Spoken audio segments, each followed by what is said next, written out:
안녕하세요, 이선정입니다. 오늘 영상은 많은 분들이 요청하셨던 비서에 관한 영상이고요. 제가 몇 번이나 만들겠다고 얘기해놓고 이제서야 만들게 되네요. 특별한 건 없지만 제가 그래도 이 분야에서 10년간 일해왔고 지극히 저의 개인적인 생각으로 비서에 관해서 한번 얘기를 해보려고 합니다. 비서는 어떤 직업인지, 그리고 제가 생각하고 있는 여러 가지 비서에 관한 얘기를 지금부터 해볼게요. 앞서서 제가 미리 말씀드릴 것은 모든 그 질문 앞에 가로에 선정스런 하루가 생각하는 주관적인 저의 생각이니까요. 혹시나 지금 현직에 계신 분들, 비서로 일하고 계신 분들 중에서 저의 생각에 동의하지 않고 혹시 다른 생각을 가지고 계신 분들이 계시다면 아래에 댓글로 많이 남겨놔 주시고요. 저도 다른 비서분들이 어떻게 생각하시는지 궁금하니까요. 많이 남겨놔 주세요. 그럼 바로 시작해볼까요? 일단 저의 그 비서 커리어를 먼저 말씀드려야 될 것 같아요. 저는 그 전문대 학교 2년제 학교를 나왔고요. 비서 행정학과를 졸업했습니다. 어떻게 10년 차냐 하시는 분들이 계시던데 저는 그 2학년 2학기 때 졸업 전에, 그러니까 조기 취업이 됐고 21살 때부터 사회생활을 시작했어요. 그러니까 21살, 22살, 23살, 4살, 다 17, 18, 19, 네. 그래서 10년차 비서라는 타이틀을 걸게 됐고 10년 동안 총 6번의 회사를 거쳤어요. 처음 회사는 중소기업 대표이사님을 모셨고 그 다음에 대기업에서 경력을 쌓고 나서 정규직으로 일을 해보고 싶어서 중소기업 지금 회사 이전에 2군데를 다니다가 지금 회사에 정착하게 된 거죠. 지금 회사는 거의 3년째 다니고 있고요. 금융계 회사이고 저는 대표이사님을 맡고 있는 비서입니다. 일단 비서의 의미, 비서란 무엇일까라는 것을 먼저 설명을 해드리자면 네이버에 비서를 치면 사전적 의미는 일부 중요한 직위에 있는 사람에게 직속되어 있으면서 기밀 문서나 사무를 맡아보는 직위 또는 그 직위에 있는 사람. 그리고 영어로는 세크리터리죠. 세크리터리. 어는 시크릿을 다루는 사람. 그만큼 기밀, 문서나 보안을 지켜야 되는 사람이라고 말할 수 있겠죠.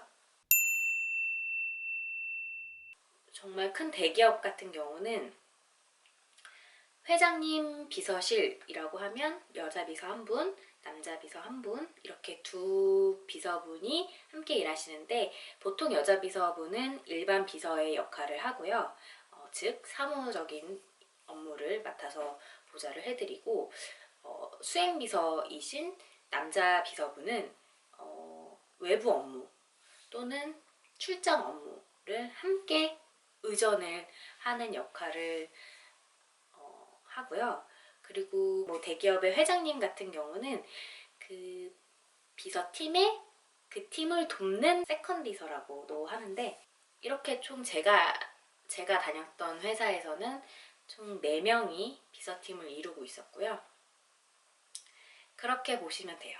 일반 비서, 수행비서, 운전기사, 그리고 이거는 이제 큰 회사는 있고 뭐 작은 회사는 없는데 세컨 비서 그렇게 팀을 이뤄서 일을 하는 걸로 알고 있습니다. 법률 비서, 정치 비서, 뭐 의료 비서, 공공기관 비서, 그리고 대사관 비서 이런 식으로 보다 더 전문적인 업무를 수행하는 비서들을 통틀어서 전문 비서라고 칭합니다. 요구하는 스펙이 분명히 다르겠죠.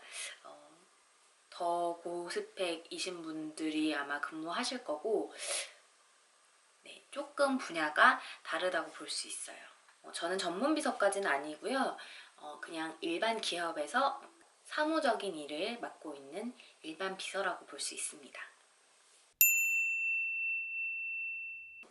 원래 꿈은 항공사 승무원이었어요. 근데 승무원을 막연하게 이제 고등학교 때 하고 싶다는 생각을 많이 했었고, 저희 부모님도 승무원 괜찮지라고 하셔서 그 관련된 항공운항과를 지원을 했는데 다 떨어졌죠. 다 떨어지고 그때 제가 수능도 완전히 망쳤어요. 수능을 제가 생각한 것보다 너무 못 봐서 저희 부모님께서는 재수를 권했지만 저는 더 이상 공부하기 싫다는 이유로 그냥 점수에 맞춰서 전문대를 갔고요.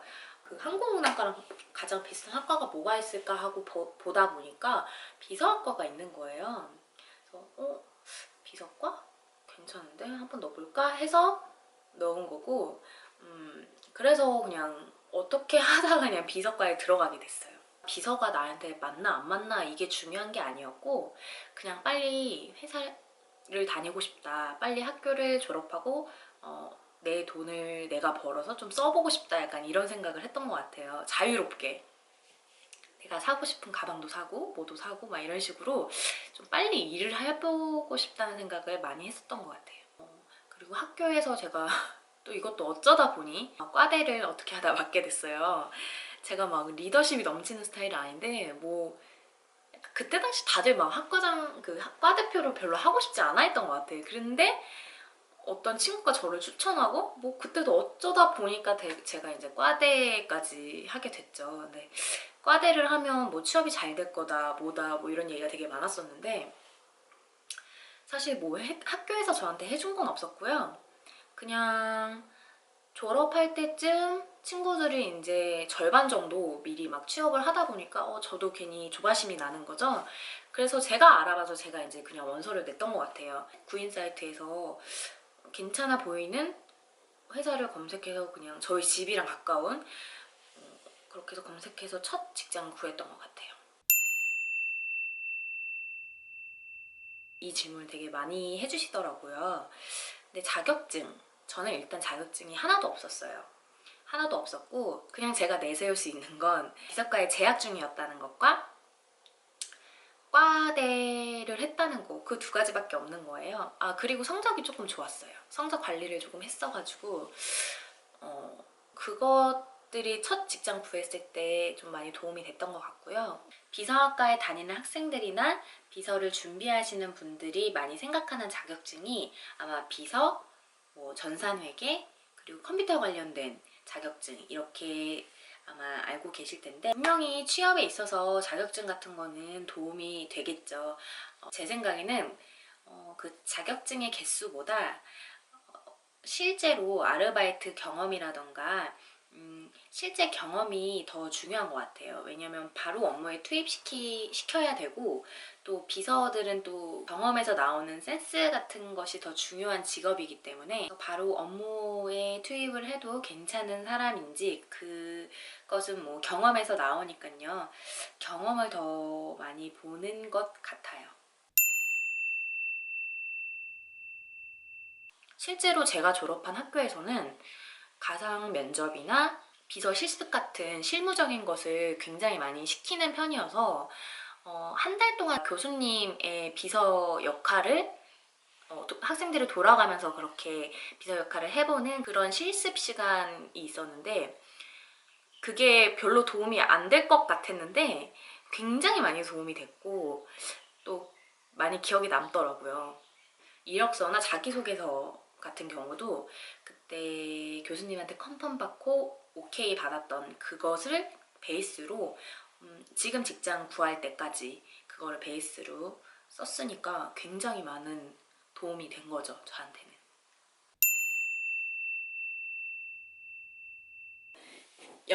연봉이 궁금하실 것 같아서 제가 얼마 받는다라고 말씀을 못 드리는데 지금 저는 뭐 만족할 만한 수준의 연봉을 받고 있다고 생각하는데요. 사실 제가 알기로는 비서 초봉이 되게 짜요. 되게 짠 걸로 알고 있고 지금도 제가 이제 주변에 친구들 월급 같은 걸 이제 대충 얘기를 들어보면 높은 편은 아니에요, 비서가. 어떻게 보면 사람들이 인식이 비서는 뭐 상사분 안 계시면 노는 거잖아 라고 생각하기도 하고 비서의 업무를 그렇게 중요하지 않게 생각하시는 분들도 많아서인지 초봉이 좀 짜더라고요. 아직까지도. 연봉은 비서 스스로가 얼마나 자신의 능력을 어필하는지 또 얼마나 노력하는지에 따라 많이 달라질 것 같아요. 왜냐하면 일반 직원들보다 내가 모시는 상사분이나 오너에게 더 나의 능력을 어필할 수 있는 기회가 많고 어필이 더 쉽기 때문이죠. 왜냐면 업무적으로 제일 가까운 사람이라고 봐도 되니까요. 자기 하기 나름 연봉이 오를 수 있다고 저는 생각해요. 물론 초봉이 좀 높은 회사를 들어가는 게 가장 유리하죠. 보통 결혼하면 못하지 않아요? 그리고 나이가 많은 여성보다 젊은 여성분을 비서로 선호하지 않아요? 라는 게 뭐 보통의 생각이실 텐데요. 회사 입장에서도 여러모로 쓰일 수 있는 사람을 더 선호하기 때문에 추가적으로 자신의 업무 영역을 조금씩 넓혀간다면 충분히 오래 일할 수 있다고 생각을 해요. 그래서 저도 올해 목표가 회계 자격증을 따겠다는 이유도 제가 지금 일하고 있는 회사에서 좀 더 다른 업무로 제 능력을 확장시켜서 오래 일하고 싶은 생각이 있기 때문에 자기 개발에 더욱더 힘쓰고 있는 것 같아요. 실제로 저희 회사의 여직원분들 한 명만 빼고 다 유부녀시고요. 다 저만 빼고 자녀가 있으시고요. 그럼에도 지금까지 10년 넘게 한 회사에서 근무를 하시는 분들이 계세요. 저 말고 비서분이 한 분 더 계신데 그분은 실제로 곧 40이 되시고요. 결혼을 늦게 하셔서 뭐 얼마 전에 출산도 하시고 뭐 이렇게 회사에서 많이 배려를 해주는 편이고 본인만 의지가 있다면 충분히 오래 일할 수 있는 환경이 아닌 회사들도 있겠지만 지금 제가 다니는 회사는 그런 환경이 좀 이미 조성이 되어 있기 때문에 본인의 의지만 있다면 오래 일할 수 있는 환경인 것 같아요. 제가 아까 6번의 회사를 다녔다고 했잖아요. 근데 제가 일했던 회사 모두 보통 8시까지는 출근을 했어야 됐어요. 비서들은 8시까지만 출근했어도 됐고 제가 일했던 회사 중에서 가장 늦게 출근하시는 분은 2시였어요. 오후 2시. 그럼 비서는 출근해서 오후 2시까지 할 게 없는 거예요. 정말로. 근데 그 회사가 가장 연봉이 높았어. 왜지? 아시겠지만 저는 지금 회사는 칼퇴가 가능한 회사고요. 제가 지금 모시고 있는 상사분은 본인이 뭐 근처에 약속이 있다거나 본인이 늦게 퇴근해야 될 경우에는 저보고 미리 말씀을 해주세요. 오늘 늦게 퇴근할 거니까 먼저 가보라고. 정말 근데 이런 분은 거의 없죠. 정말 신사적인 분이시고 합리적인 분이시죠. 어쨌든 본인이 필요한 건 먼저 얘기를 하고 그게 다 끝났으면 그냥 먼저 퇴근해 보라고 말씀해 주세요. 칼퇴, 비서의 퇴근은 좀 모시는 분에 따라서 굉장히 많이 편차가 있는 것 같아요. 그래서 하루에 5시간, 6시간 정도 자는 것 같아요. 정말 작정하고 일찍 자야지 하면은 뭐 충분히 잠은 자지만 그래서 저는 주말에 몰아서 잠을 잔답니다.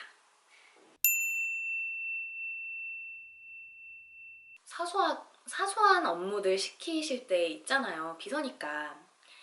저번에 영상에서 보여드렸다시피 뭐 셔츠에 단추를 달아달라고 하시거나 뭐 예전에는 뭐 셔츠에 뭐 묻어가지고 이거 좀 세탁 좀 해달라고 하시는 분도 계셨고 점심을 항상 안에서 드시는 분도 계셨고 그러니까 저는 그 상사분의 점심을 챙겨드려야 되는 거예요. 항상. 회사에 와서 왜 이런 일을 하지? 나도 좀 생산적인 일을 하고 싶다라고 생각할 때가 굉장히 많았어요. 사소한 일을 해서 좀 짜증이 나거나 할 때 내가 대표라면 비서한테 이런 일을 시킬 것 같은데? 라고 생각이 되더라고요. 네, 초보 비서분들에게 해줄 조언은 거꾸로 입장을 바꿔서 생각해봐라. 저도 10년간 일하면서 수많은 실수를 했죠, 당연히. 빨리 인정하고 죄송하다고 사과드리고 만약에 그 뒤에 대처할 수 있는 상황이면 대처법을 빨리 찾는 것, 그리고 다시 아무 일 없던 것처럼 업무에 임할 것.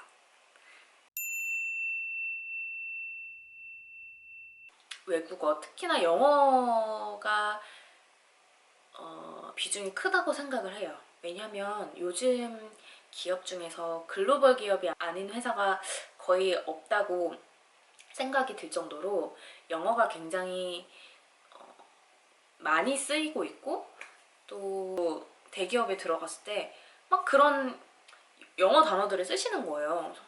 저런 거 다 그냥 한국말로 하면 되지 왜 저렇게 단어로 하지? 근데 어느 순간 저도 영어 단어로 뚝뚝 내뱉고 있더라고요. 그게 왜 그런지 모르겠는데 회사 다니시는 분들은 아실 거예요. 그런 단어들이 그냥 일상이에요. 그러니까 그만큼 영어의 비중이 굉장히 크다는 거죠. 그것뿐만이 아니고 비서 자리에 앉아있으면 외국에서 전화도 되게 많이 오고요. 출장 준비할 때도 굉장히 많이 쓰이죠. 호텔에 뭐 컨펌할 때, 그리고 공항에서 픽업 서비스 신청할 때 등등 출장 준비할 때 굉장히 많이 쓰이고, 저는 영어가 비중이 크다고 생각합니다. 그래서 저도 열심히 공부를 하고 있습니다. 저는 제일 중요한 건 입이 무거워야 되는 거. 아무래도 비서들은 자기가 모시는 상사분, 그 회사의 오너가 될 수도 있고 임원분이 될 수도 있는데 그러한 분들의 비밀을 많이 알게 되더라고요. 근데 말로 흥한 자, 말로 망하는 그런 경우가 굉장히 많기 때문에 비서는 특히나 입이 무거워야 합니다. 두 번째 필요한 자질은 조금 앞서서 생각하는 자세.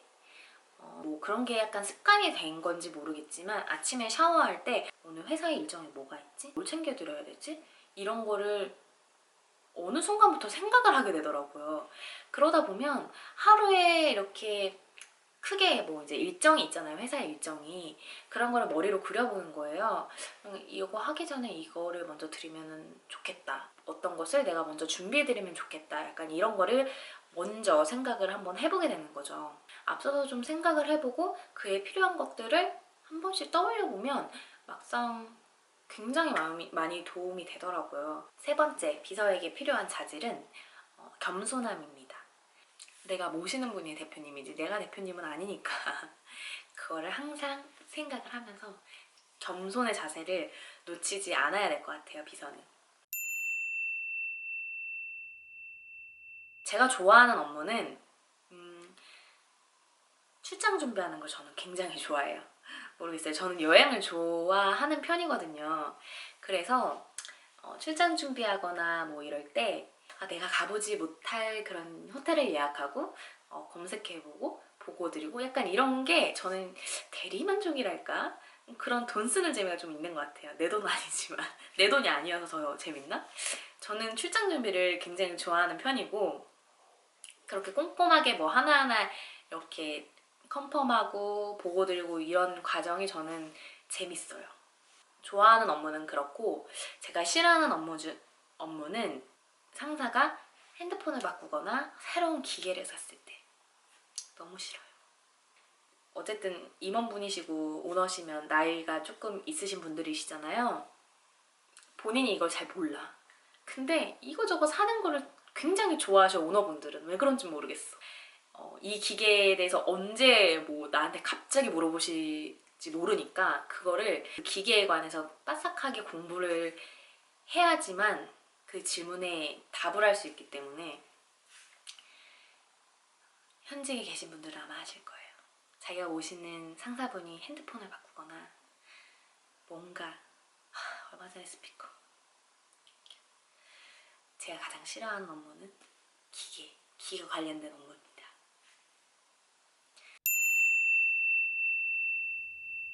한 회사를 경영하시는 분의 마인드를 배우고 또 생활 태도 뭐 같은 거를 가장 옆에서 지켜볼 수 있는 사람이잖아요, 제가. 그런 것들을 보고 배울 수 있다는 점. 근데 이거는 한정이 있어요. 내가 존경할 수 있는 사람이어야 한다는 거. 저의 상사분은 나이가 50대 중후반이세요. 그렇게 나이가 많으신 편은 아닌데 정말 배움이 익숙하신 분이에요. 그래서 그 나이에도 매일같이 아침마다 영어 공부도 하시고요, 이태리어 공부도 하시고요, 독서도 정말 많이 하시고요, 신문도 정말 많이 읽으시고요. 저는 옆에서 그런 거를 보면 아, 역시 사람은 배워야 하는구나, 나도 더 열심히 해야겠다라는 생각이 저절로 들 수밖에 없어요. 제가 맨날 그 모습을 보니까요. 비서의 직업에 있어서 굉장히 좋은 장점이라고 생각합니다. 비서의 단점은 휴가 같은 시간들이 자유롭지 못하다는 거? 그게 최대 단점인 것 같아요. 아무래도 비서이기 때문에 상사분의 휴가랑 맞춰서 쉬어야 되죠. 그래서 여름 휴가조차도 잘 못 가는 비서분도 많고요. 그거는 굉장히 큰 단점이죠. 뚜렷하게 미래 계획을 세워봐라 라고 얘기를 드리고 싶어요. 물론 계획을 세운다고 꼭 그 계획대로 움직여지는 건 아니지만 미래 계획을 세워둔 것과 아닌 것과의 차이는 굉장히 크다고 생각을 하거든요. 제가 들어간 첫 직장도 중견기업의 대표이사님 비서였고 그때 정규직이었어요. 그럼에도 불구하고 그때 당시 20대 초반이었는데 이렇게 중견기업에만 있으면 왠지 이 회사에서 안주하게 될 것 같고 나의 발전에 별로 도움이 안 될 것 같다는 생각을 해서 나는 이 회사를 한 3년간 다니다가 대기업으로 이직을 해서 대기업에서 경력을 더 많이 쌓아야겠다. 그러면 나의 비서 커리어에 더 도움이 되고 내가 성장하는 과정이 될 것 같다라고 생각을 했었어요. 나의 커리어 계획을 조금 크게라도 세워두면 중간점검 같이 중간중간에 스스로를 체크할 수도 있고요. 저는 그런 식으로 10년을 비서로 일을 해왔고 그래서인지 나름대로 그간 그려온 모습에 지금 굉장히 가까이 있어서 지금 저의 모습에 매우 만족하는 편입니다. 네, 이렇게 저의 비서에 관한 질문 그리고 제가 말씀드리고 싶은 것들 이렇게 좀 정리해서 말씀을 드려봤는데 도움이 되실지는 잘 모르겠어요. 하지만 제가 생각하는 것들은 다 말씀드린 것 같고 그래도 조금이나마 참고가 되셨으면 좋겠고요. 저와 다르게 생각하시는 분들도 아, 이렇게 생각하는 사람이 있구나 라고 그냥 들어주셨으면 감사하겠습니다. 그럼 여러분 오늘도 저의 영상, 긴 영상 봐주셔서 감사하고요. 앞으로도 10년차 비서 순정스러운 하루 많이 사랑해주시고요. 유튜브도 꾸준히 하는 게 저의 목표입니다. 꾸준히 할 테니까요. 구독자분들 그리고 이 영상을 보시는 분들도 저의 영상을 좀 꾸준히 봐주셨으면 하는 바람으로 이번 영상은 여기까지 하겠습니다. 그럼 여러분 감사합니다. 안녕.